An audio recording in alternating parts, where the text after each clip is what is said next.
Jack Phillips, welcome to Partnering Leadership. I am thrilled to have you in this conversation with me.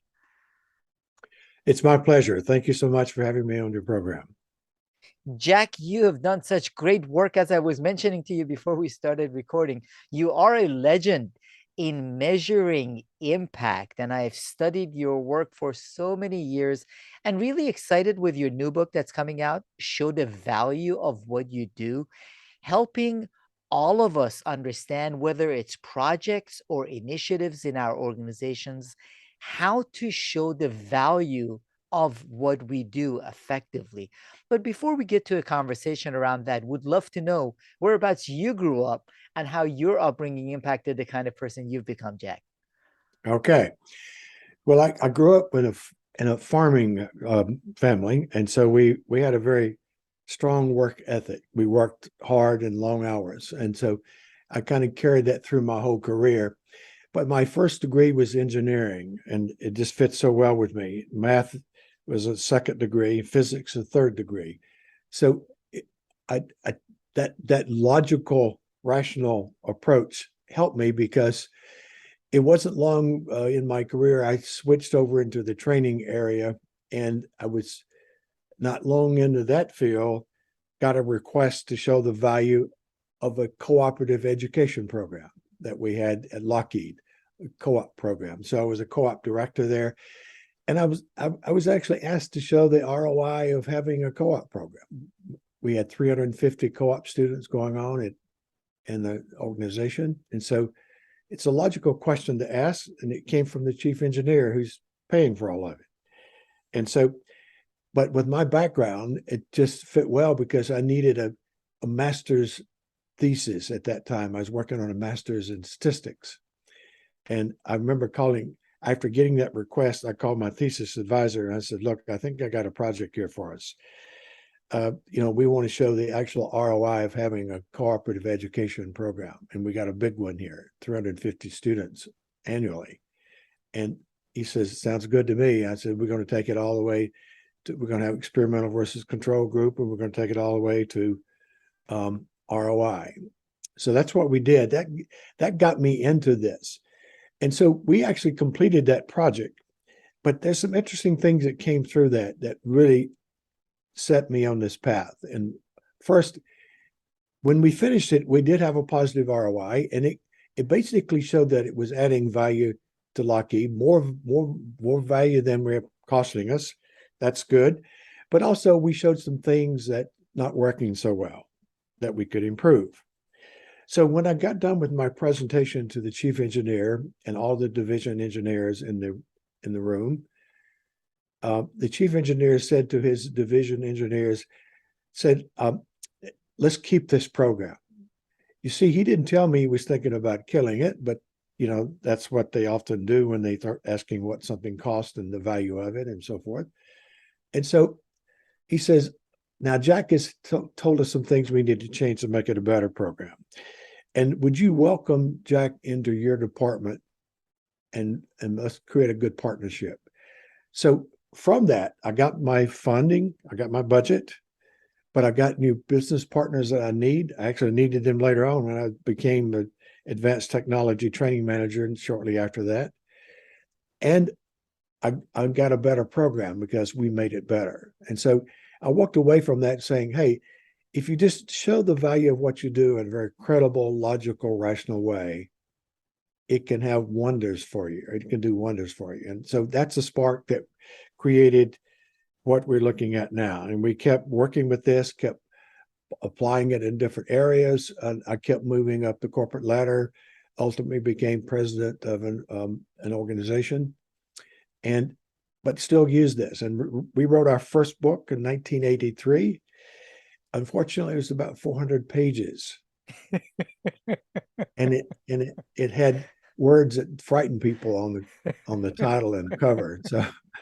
So what we decided to do after writing almost 100 books now, we said, look, we've got lots of users. In fact, we got the most used evaluation system in the world, but that's still only just 30 or 40,000 users. We really need the world to see this because it's not that difficult. And so we said, okay, let's let's write a book that simplifies it, brings it down to 150 pages with a lot of stories in there. We've got 20 stories from all kinds of settings and situations where individuals have taken the initiative to show the value of what they do and leverage it in nice, great, wonderful ways. And so, hey, it's a great read. So we encourage people to get it, see what's involved, take the plunge. Yeah, it is. It is a great read, and I've read some of your other books, which are also great. But in many instances, as you said, some bigger words, and you need to really dig deeper. Some of the words, including even ROI, return on investment, sometimes scare people. But we are Oh, going to make sure that everyone, by the end of the conversations, has a better understanding of the fact that that's achievable without being scared.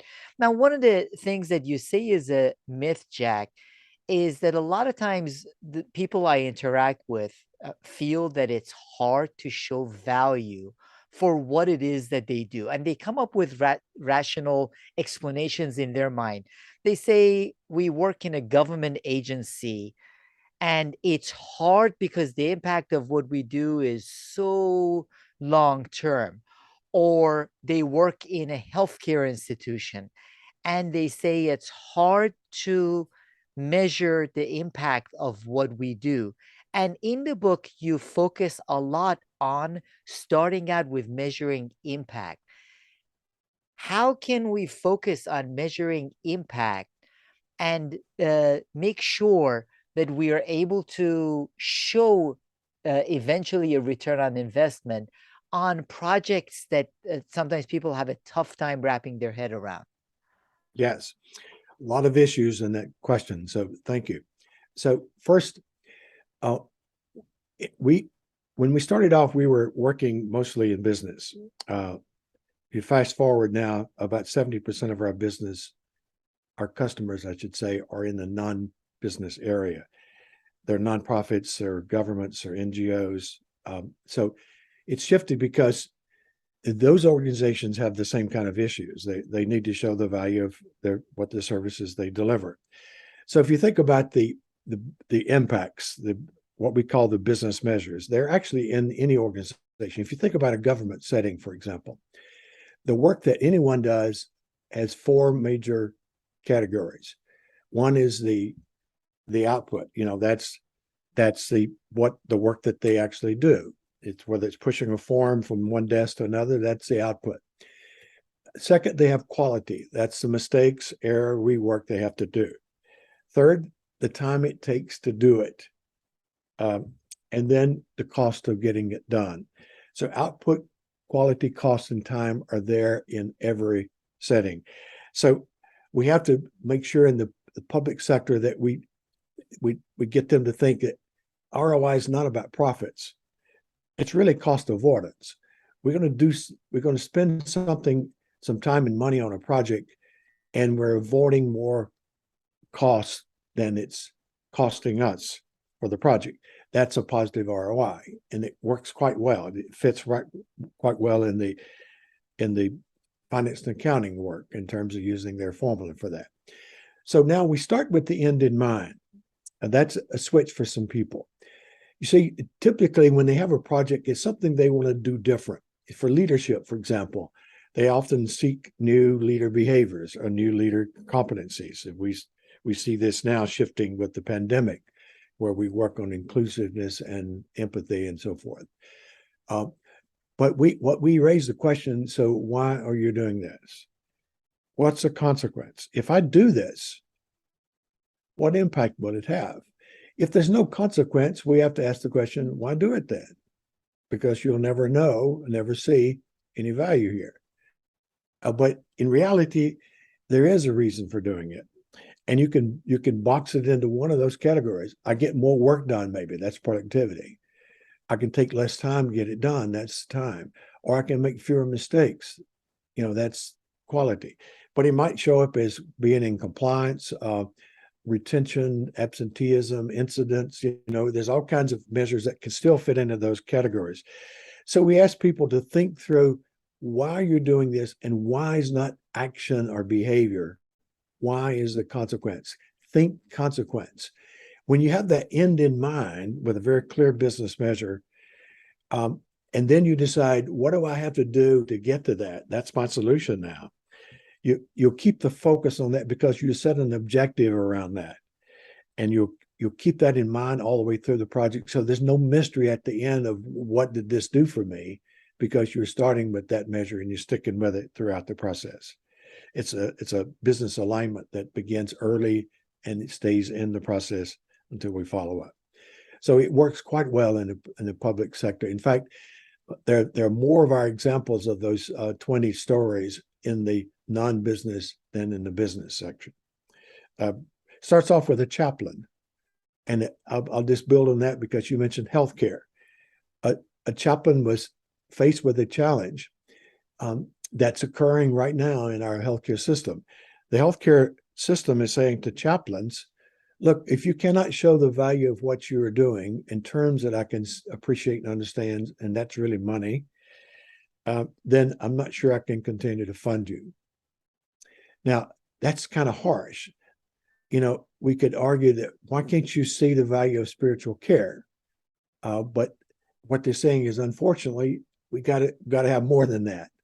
And so what this person did was, look, he says, I know we make a difference. I just don't have the data. So he tried an experiment. He put some chaplains in an intensive care unit where they didn't normally have chaplains. And he compared that with a group of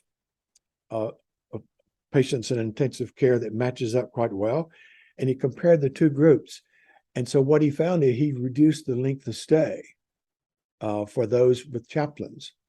And so he asked the finance and accounting team, so what's it cost for one stay in the intensive care? And it's quite expensive, you can imagine. So he calculated the actual ROI.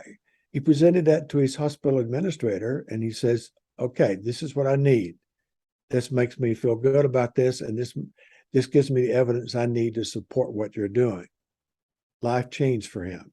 He did more studies, and he's manager of chaplaincy at Memorial Hospital System in Chicago. And he says, this makes a world of difference. He actually helped teaches others now on how to do this. So it can work in any setting and in any profession we have.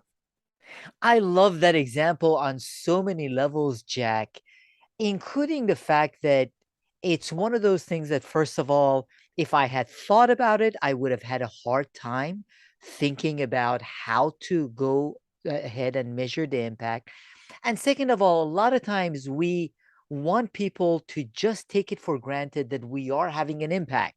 Don't you Yes. get it? We want emotionally to say, well, it is making a difference. What you're saying is, if it is making a difference, and in this case, the chaplain was making a difference, and Yes. chaplains were making a difference, then you should be able to go ahead and measure it and show that difference. There's no need to be afraid of the measurement to show the value of what it is that you're doing. Yes. Just to build on that, when Patty and I faced a group of chaplains, and this person that I'm talking about, his name is Doug Stewart. Doug was in this group. It was a group of 57 people on a college campus. It was organized by the United Methodist Church. And so we had 57 chaplains or managers of chaplaincy or directors of spiritual care. And most of them were in a hospital setting. So Patty and I were there to help them see the value of what they do, teach them how to see that and show that. Now, what we thought was just what you described.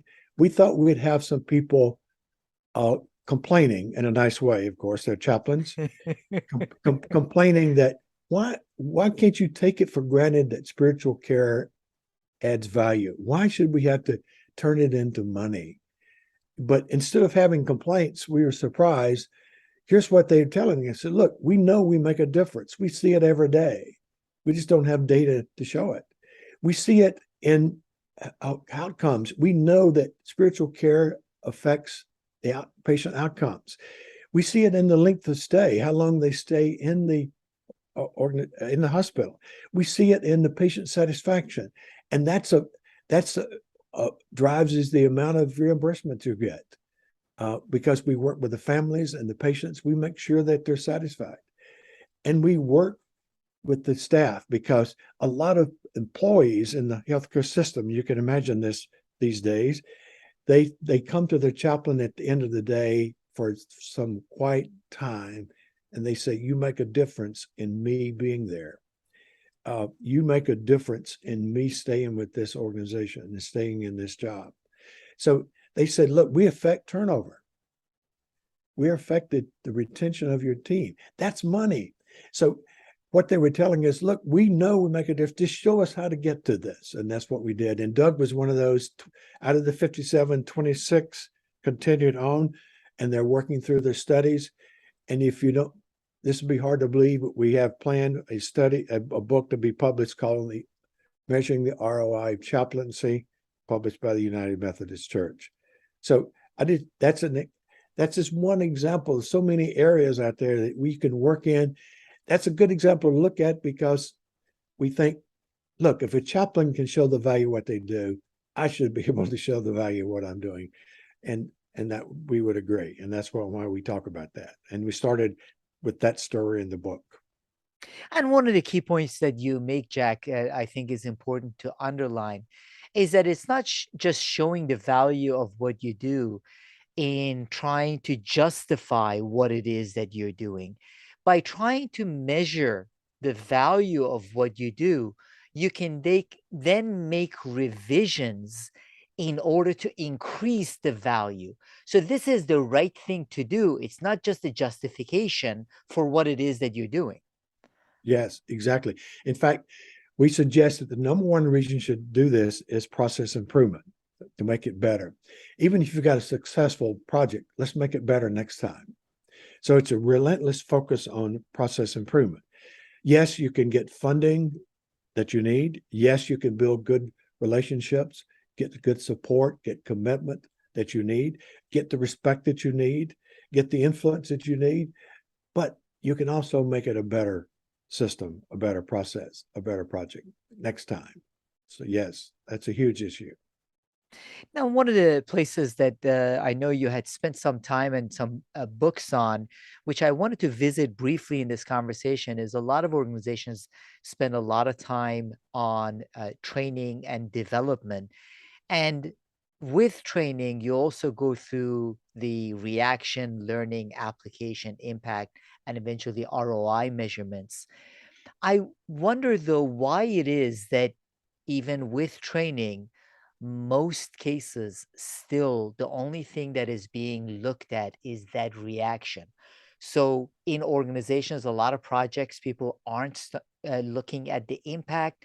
And even with the significant amounts of money that is spent on training, primarily the measures are still at the reaction level. Yes. Well, it's exactly frustrating for us because it's not changing fast enough for us. But yes, that's the dominant method. Probably close to 100% of the time we measure reaction, but unfortunately, so much of it stops there.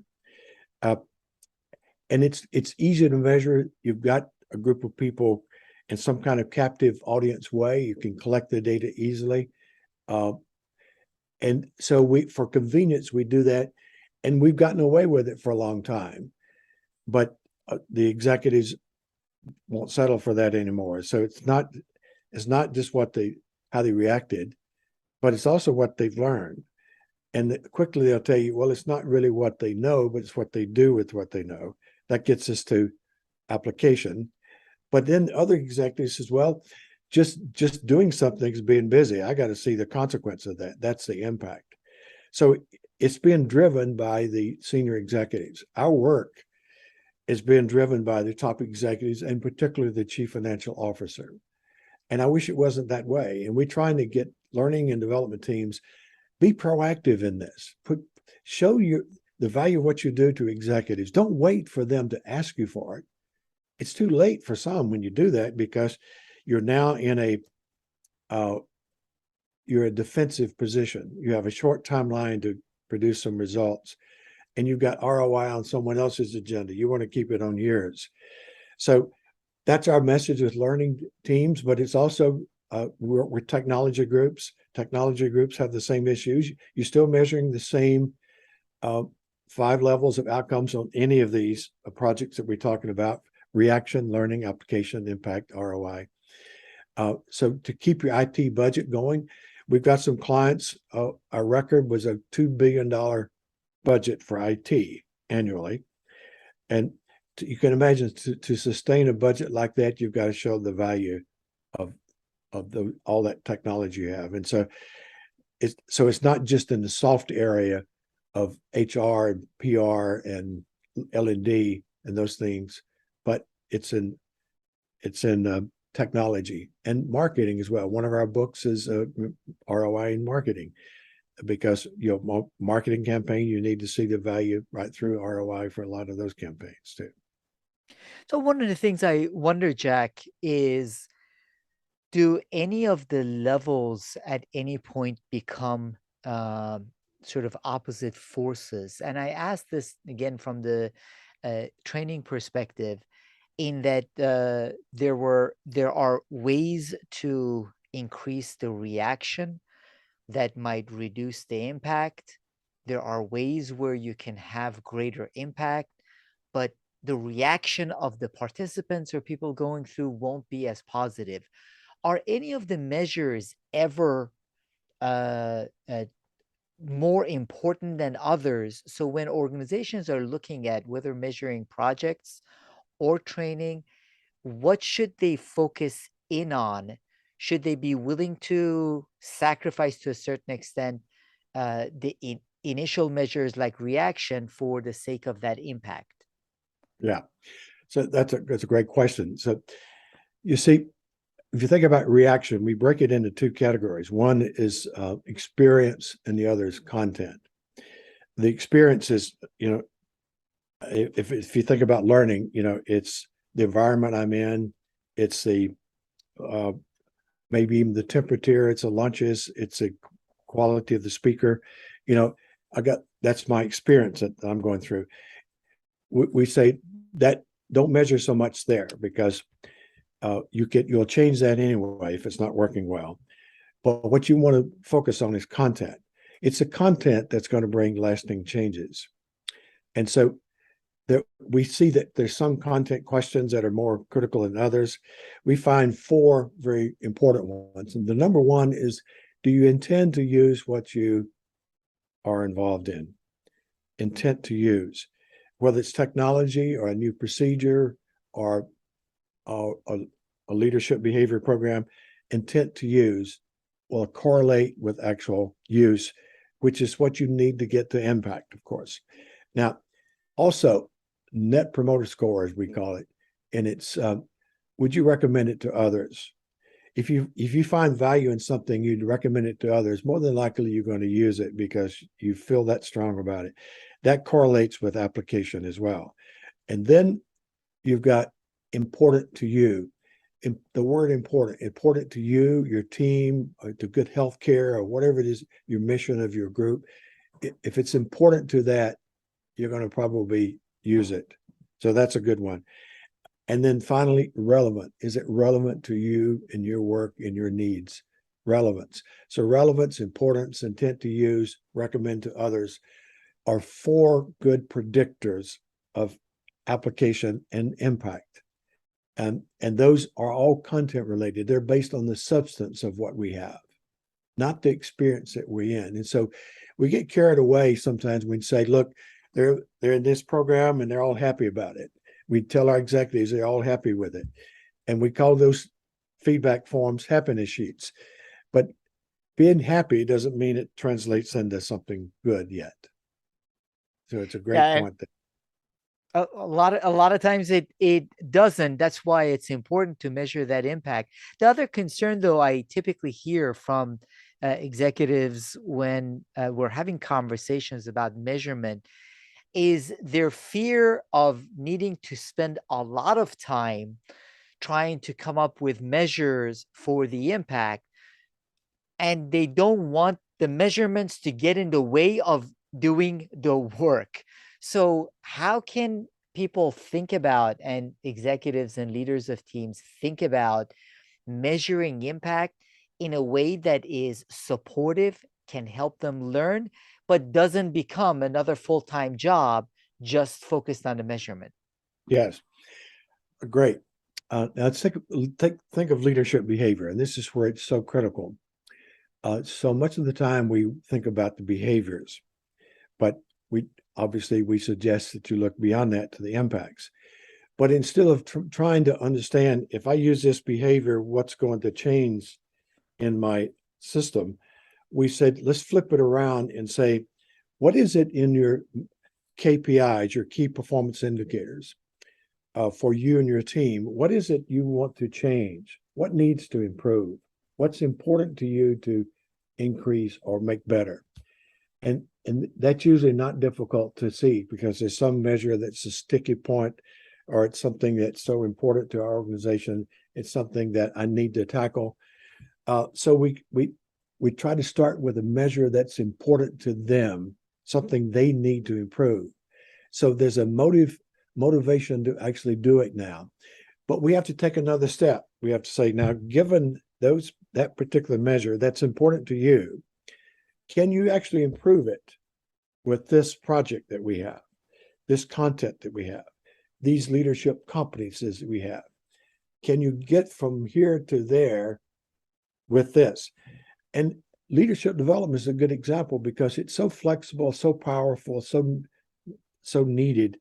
So the behaviors, you can clearly say, yeah, it's about solving problems, setting goals, giving feedback, getting people engaged. Yes, I think I can do that. So when you've done that, you then set an objective for that impact. So you've got something that's important to you. You've got real ownership. You want to get there anyway. This program now is just your vehicle to get there. You've got so much ownership to get there, and you didn't get bogged down trying to worry about a measure. You started with something that's important to you. So it's a very critical issue. We get people to think about, what do you need to change? We sometimes force everybody in leadership program to everybody work on this measure, like retention. And you have your accounting manager says, I don't have a retention problem. Well, work on it anyway, because everybody's working. you just shut them out, because you're trying to force a measure on them, or they spend too much time trying to worry about that measure. But to start with something that's important to you, something that's under the control of your team, but you can improve it using whatever you are offering to them.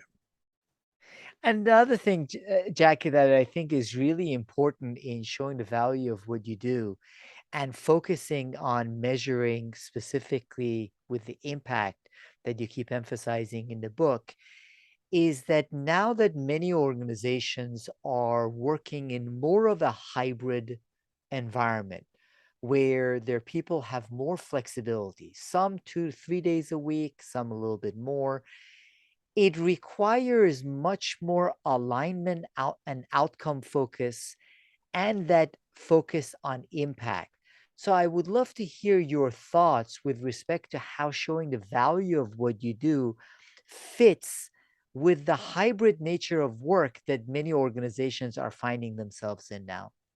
Yes, that's a huge issue. This is an area we work in. Is what's the ROI of working remotely, for example, or in a hybrid environment? We got an interesting story in the book. It's a person named Paula Patel, and she, during the pandemic, she went home to work just like everyone else. She's with a large technology company, and she was asked to come back to work. They said it's time to get everybody back, and she was thinking to herself, "Hey, I'm getting more work done. I'm really more productive. I want to work at home." And she posed the question to the executives. It says, if I can show you the business case for me working at home in a way that you can understand, will you consider that? They said, oh, yes, we'll consider it. So she looked at, first, he says, if I don't work it, I don't get to work at home. I'm leaving. I'm going to another company. So you got a turnover there. Here's what it costs for turnover. And I'm giving up my office entirely. You can do that when you completely remote. Hybrid means you've got to work out some, you won't lose the office space unless you do some sharing or something. But she says you can give up the office space, and this is a savings that you have, and our productivity is up. And you look at my productivity. Here's the improvement in my productivity and what it's worth. It says let's go on those three measures, and you look at it's costing you almost nothing to do this. And so here you got a huge ROI. By the way, my ROI is huge. Your ROI is huge. And let's think about the environment for a minute. If I drive to work, I'm putting carbon in the atmosphere. And I can show you how many tons that I'm not putting in the atmosphere, how tons of carbon, because I'm not driving. And so that's helping the environment. And we know you're interested in the environment. So she says that's the ROI from the external. The mayor of our city would love the fact that I'm working at home because I'm not causing any transportation issues. So it's a positive ROI for everyone. And with that data, they let her stay, let her wait, continue to work. That's a great example of showing the ROI. Specifically, in many instances, people's productivity went up or is higher when working remote. Now, one of the things I hear from a lot of leaders that I interact with is the potential loss in whether it's creativity or people bumping into each other. Now, a lot of people talk about the proverbial water cooler. I think it must have been that we must have all stood around those water coolers because executives are bemoaning the days when everyone would bump into each other at water coolers. But I do see a certain level of uh, relevance to what they say, in that there is something that is lost in Yes. people not interacting with each other in person. Are there ways of measuring the impact of the in-person interaction beyond pure productivity, which I'm sure if I'm sitting behind a computer all day at home, I can be as if not more productive than when I'm in the office environment with other people? Yes. So you raise a good point. See, before the pandemic, we were involved in studies involving working at home. And what you would see is a breakdown in engagements, collaboration, and teamwork, and career progression. That's what can happen. See, but if you go into this knowing that that can be a weakness, you work at it to keep it from being a weakness. So you do things to stay engaged. You do things to facilitate collaboration. Technology helps us so much here with this. And you do things to make sure that the team is still gelling and still working together. And you do things to keep your career in check, your progress. And you do that through making sure that you understand your career goals and get some guidance and support from your immediate manager to help you with where you want to go, so that that doesn't become a roadblock. So you're taking your perceived weaknesses going in and working hard to try to turn those into strengths if you can, or at least not inhibitors. So yes, you can do that. By the way, we don't even have a water cooler, but we hear that conversation all the time. We I don't think I've ever had a water cooler around my office, but we do use that term. It's all it's does. You have this image of everybody standing around the water cooler talking about company issues, but more than likely they're talking about football scores or politics or something like that anyway. Yeah, and there's a part of it that I think we all long for the good old days, whatever those good old days were.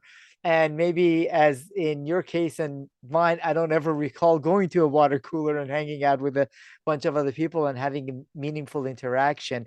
But the point that you made, Jack, that I really want to underline, because I know organizations that operate very well fully virtually, is Yeah. that when you know what the potential weaknesses are, which could be the personal connection, interactions, some of those aspects, you can work at it. Yes. So you can be more intentional with the kinds of conversations that you hypothetically think were happening around that water cooler. So intentionality can overcome that. Now, you've Exactly. spent most of your life on measurement, Jack, and this book is a great way for all of us as executives in organizations to focus on how we can show the value of what we do. So, for the managers and executives listening to this, if they haven't started with this process specifically, in addition to reading the book, what would you urge them to do? What Yeah. can they start with in order to start the process of showing the value of what it is that they do? Yes.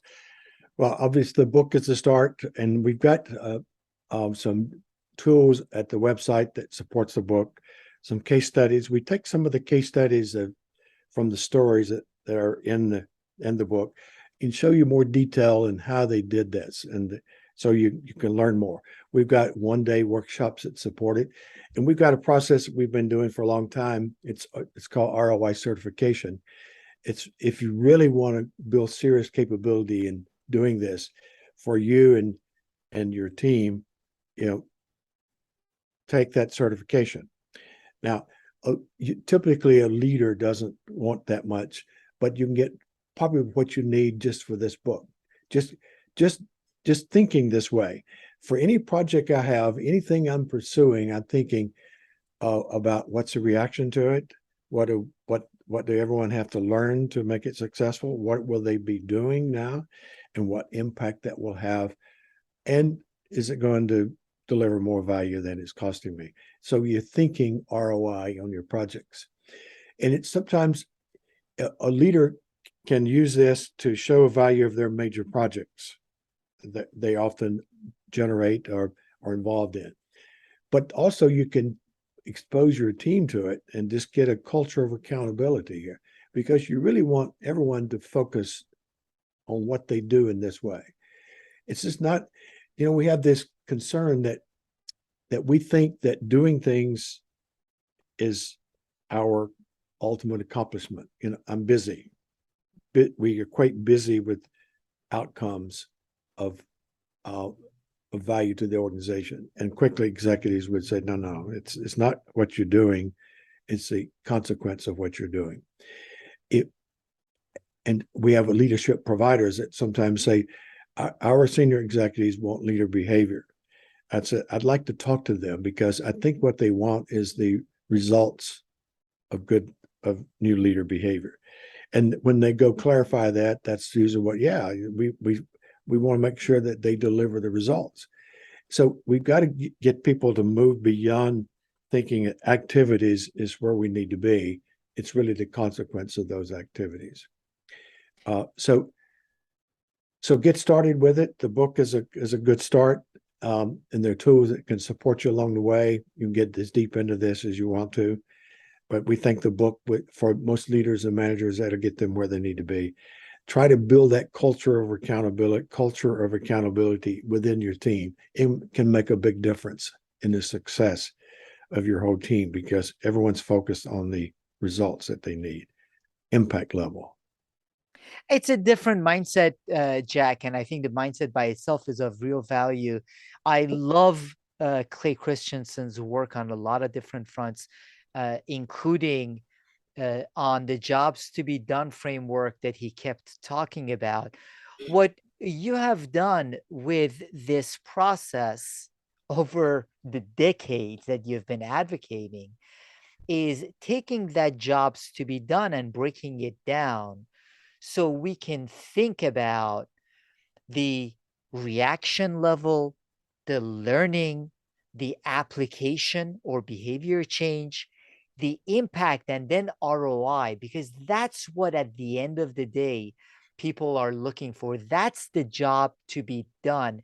And just having the conversation around it, I think, can be beneficial for the individual, the team and the entire organization, moving them in the right direction.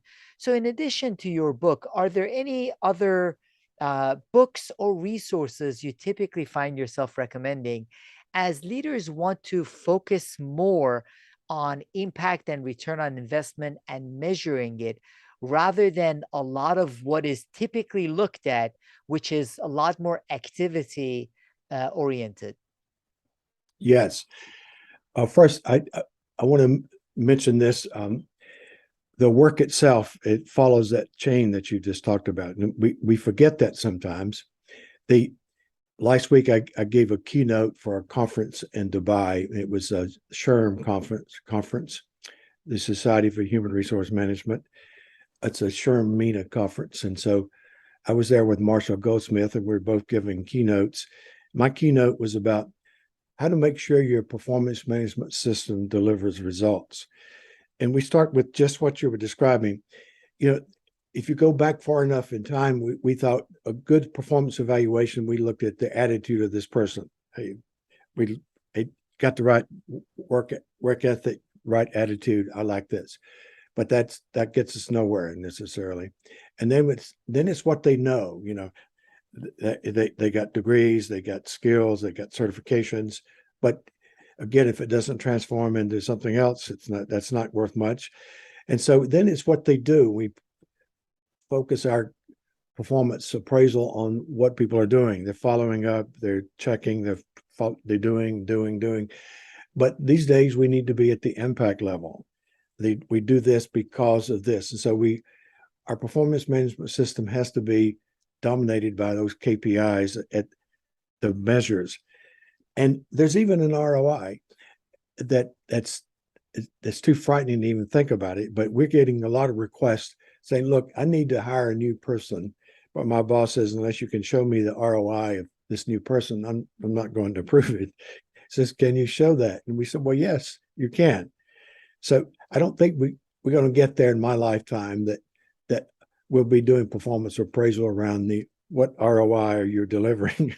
but it's an interesting concept because most people, I think, do deliver more value than you pay them. And that's a positive ROI you're getting out of this person. And so that might. Jack, sorry to interrupt you. I love that. Actually, yeah, you know what? Every chance that I get when I read your books, so now interacting with you, I'm learning new things. I had never superimposed this, even though I have read many of your books and studied your work for 20 plus years.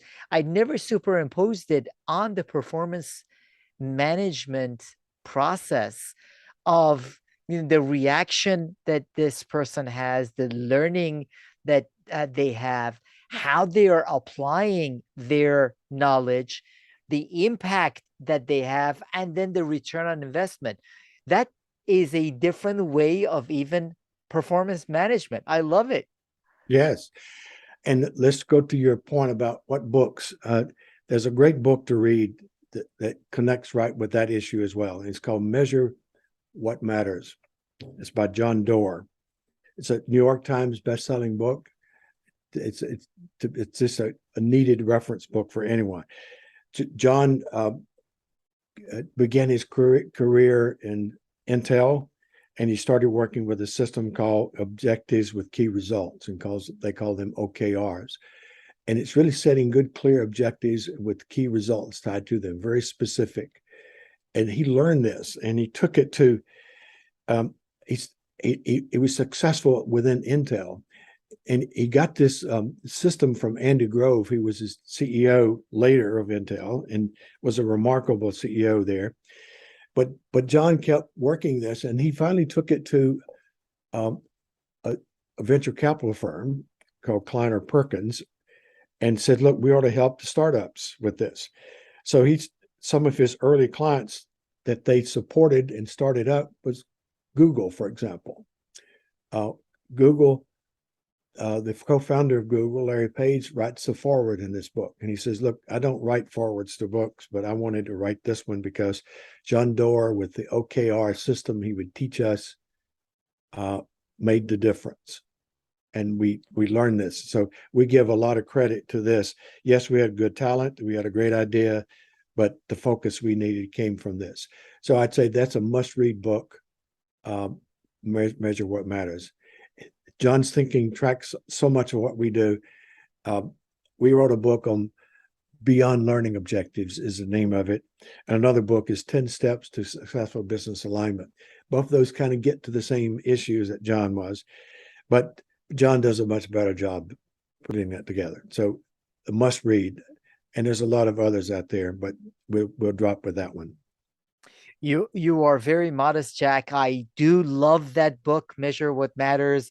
I mention Andy Grove quite often, and then John Doerr's work. Actually, I had conversations both with Doug Dennerlein, who is the CEO of BetterWorks, one of the biggest OKR platforms, and then Deirdre Parknott, who is the CEO of Workboard, which is another one of the largest OKR platforms. So I'm a big advocate for that. And both what John talks about in Measure What Matters and what you and Patty talk about in Show the Value of What You Do and your other books really helps us rethink our approach to work. And I think it's very helpful, whether for individuals, teams, or organizations of all sizes. And I really appreciate all the great work you have done for decades, Jack, most especially this book that makes the concepts a lot more accessible. I read your 400-page book, but I enjoyed this one a little bit more. Okay, great. Thanks so much. Thanks for those comments. So that makes it all worthwhile. So, Jack, how can the audience find out more about you and your book, Show the Value of What You Do? Well, obviously that book's available wherever you buy your books. Amazon would be a good place. The publisher is Barrett Kohler, but you'll find that in some of the bookstores. So get the book. By the way, I would offer this: if you get the book and you're disappointed, drop me a note. Keep the book. I'll refund the price you paid. I've offered that for all of our books, by the way. We have yet to refund any books, but we're prepared to do that. And so, if you want to reach out and discuss any of these issues, I'm at jack@roiinstitute.net, jack@roiinstitute.net, and our website, roiinstitute.net, has got lots of detail around that. And there's a landing page for that book. It's got a lot more tools and templates and case studies and issues around that book as well. What an absolute pleasure, Jack. Really appreciate you joining me in this conversation for Partnering Leadership. Thank you so much, Jack Phillips. Thank you. Take care.